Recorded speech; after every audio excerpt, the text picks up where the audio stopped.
as you said, you didn't, grow up a 6-year-old in Israel, dreaming to join the procurement team of any company. You've got a background in information system. You transition into procurement a little bit later. What attracted you in procurement from there?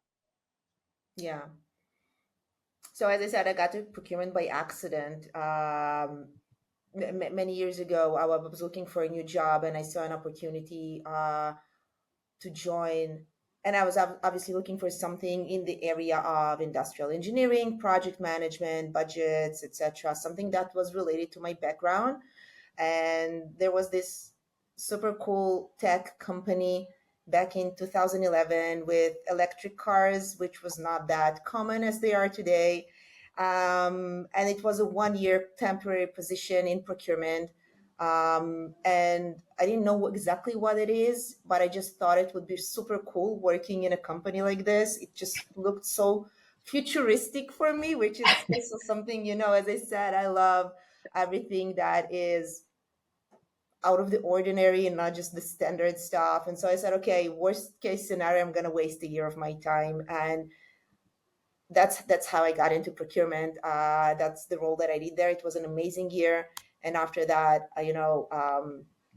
that's the leap that I took. I quickly realized procurement was not just about, we used to call it buyers, but it's not just about buying things. It's more about strategy, negotiation, and bringing efficiency across the whole organization. And that's what hooked me, and the rest was history. That's amazing. Was the company Better Place? Yes, they went to a better place. They don't exist. There you go. There you go. That's a great way. But I remember back in the day, it was so cool what they were doing with it. I think and I think it has had a tremendous impact into what happened after with Tesla and everything. Most definitely.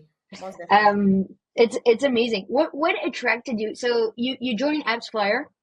What was it about this particular procurement role that made you want to join? The challenge maybe that Yeah. made you want to join. AppsFlyer reached out to me with an opportunity that caught my attention.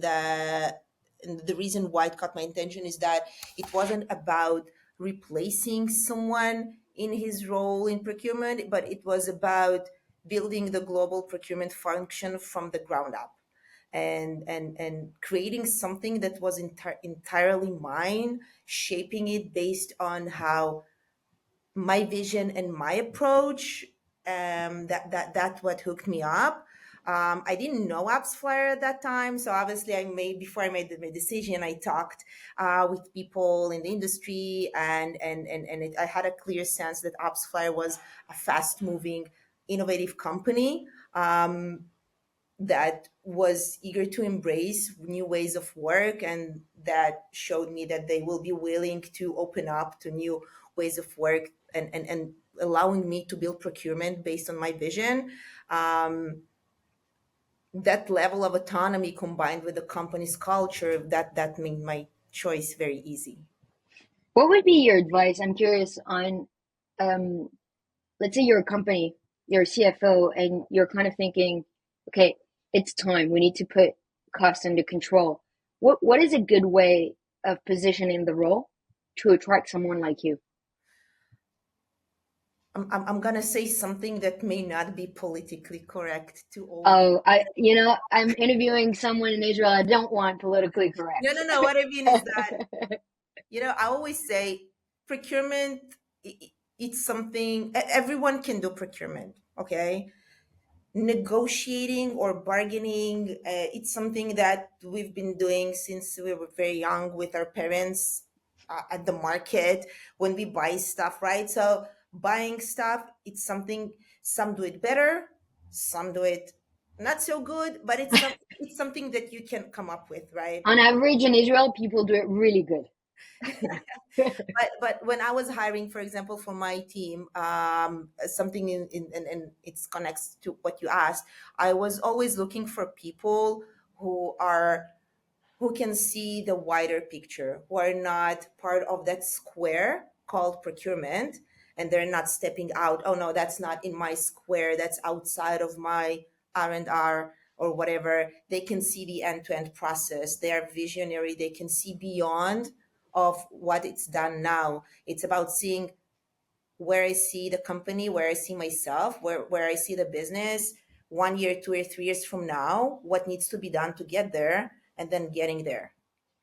So it's almost creating, I mean, what you're saying, I think, is creating a narrative of cross-functional role, Yeah, and connecting it to the broader business exactly. objective, Yeah, rather than, what you said a little bit before is like, we need to buy this amount of AWS and that, but not contextualizing. definitely. It's you have to be someone who can build trust and relationships with your stakeholders, which is basically the first thing that I did.